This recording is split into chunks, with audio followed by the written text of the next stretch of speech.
Good stuff. My name's Jules Hilliard. I am the founder and CEO of SBT, Secure Block Technologies. I think you guys are going to let me run amok with the clock over here. You might want to get that thing started.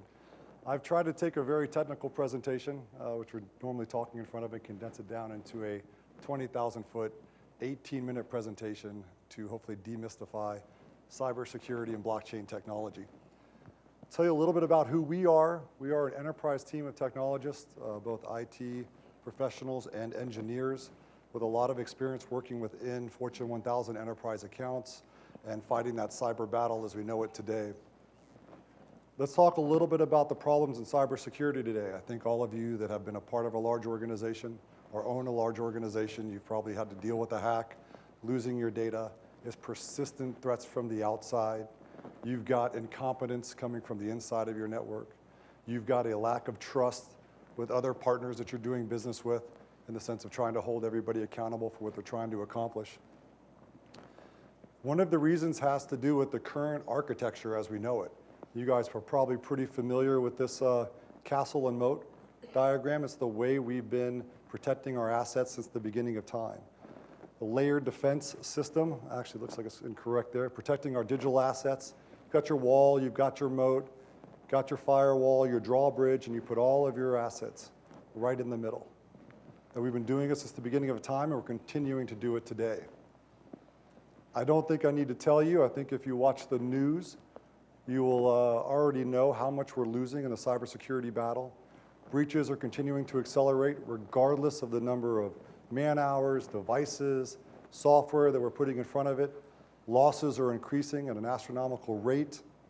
The sheer number of records that were stolen in the first half of 2018 actually is bigger than all of the records stolen in 2017. Hate to go totally doom and gloom on you. It's only getting worse. This year, $100 billion is going to be spent on cybersecurity trying to defend digital assets. At the same time, $750 billion worth of assets are going to be stolen. Over the next couple of years, the spend to protect our assets is going to go up to $150 billion. At that same time, we're looking at about $2.5 trillion in losses. Whoops. I think we can all relate to this quote, the definition of insanity, doing the same thing over and over again, expecting a different result. And then comes blockchain, the blockchain revolution. But before we get into la revolution of blockchain, I want to talk to you a little bit about what is blockchain. I think there's a lot of misnomers out there. Cryptocurrency and blockchain are not the same things. Cryptocurrency is a tradable commodity. It is a currency. It is not the technology, but it was built on blockchain. If we know anything about the history of time, in the beginning there was the Big Bang Theory. If you believe in that, next came dinosaurs, and then came blockchain. Oh, sorry. Yeah, close. 100 BC, the Roman banking system came out with a distributed ledger system. They ran their entire banking platform on distributed ledgers. That stuck and was the founding derivative from banking systems even through today. In 1991 was the first block of records, timestamp block of records. In 1999, for all of us, we all know Napster, BitTorrent, P2P protocol. And then in 2008, the evolution of these technologies that we've all known about, we've all seen, was actually proven the greatest use case of all times, that it was truly enterprise ready. And that was Bitcoin. So we do have them to thank to show the rest of us that in fact the technology had matured and evolved to the point it could process at the speed needed for an enterprise environment.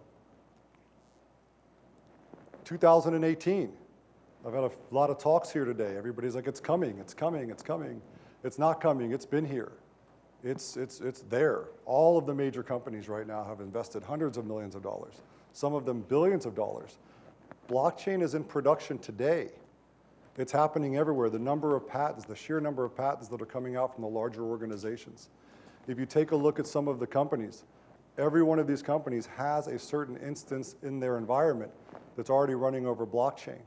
I think a few people were talking about the Walmart is now demanding their entire base, transition over to a blockchain-enabled network. in order to help them deal with both theft and incompetence throughout their supply chain system.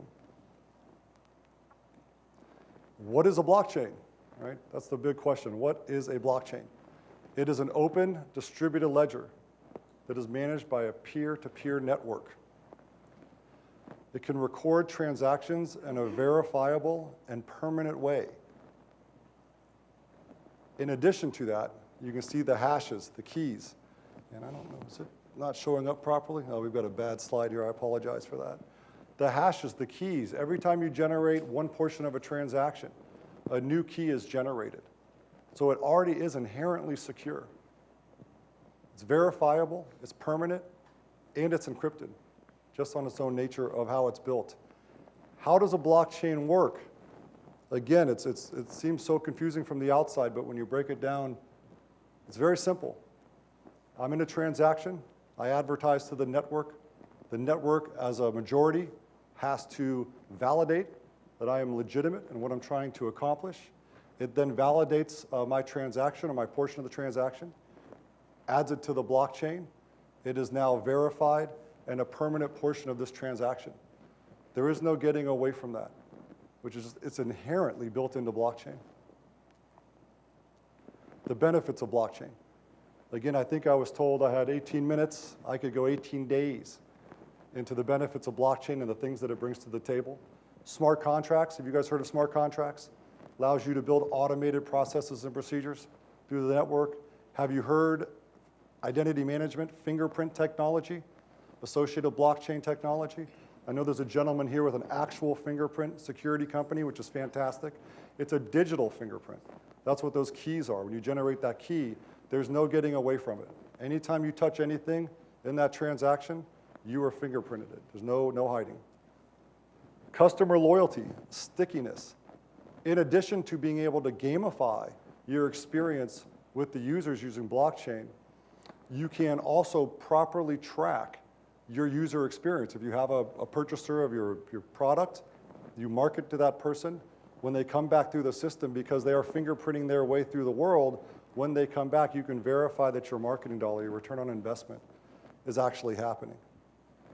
Of course, system security augmentation.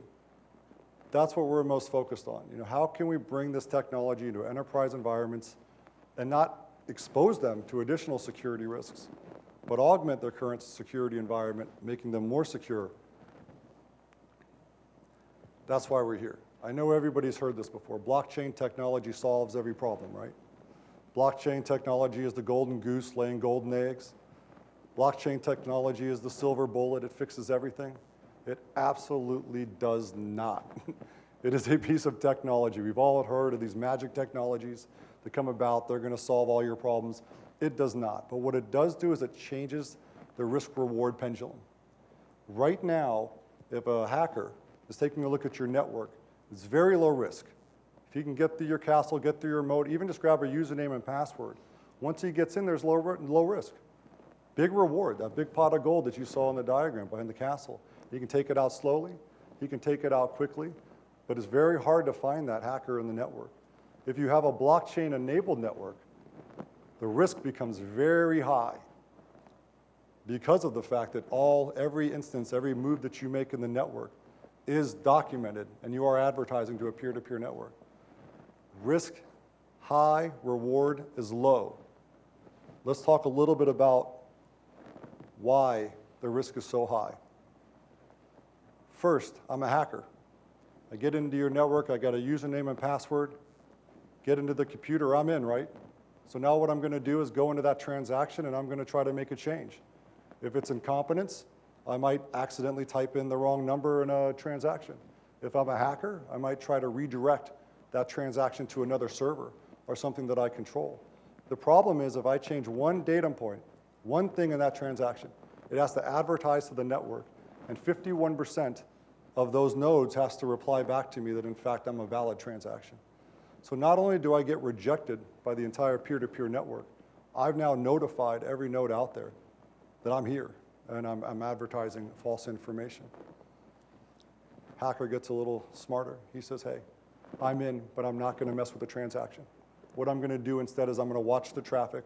I'm going to create my own blockchain. I'm going to try to duplicate this. I'm going to try to trick the system. I'm going to create it. I'm going to drop it into this transaction, see if I can create a hook or a worm. Unfortunately, again, I don't have the keys. I don't have the hashes.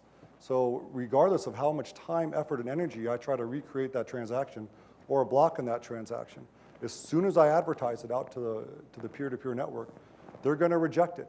And again, I've now notified the entire network that I'm here. I'm looking around.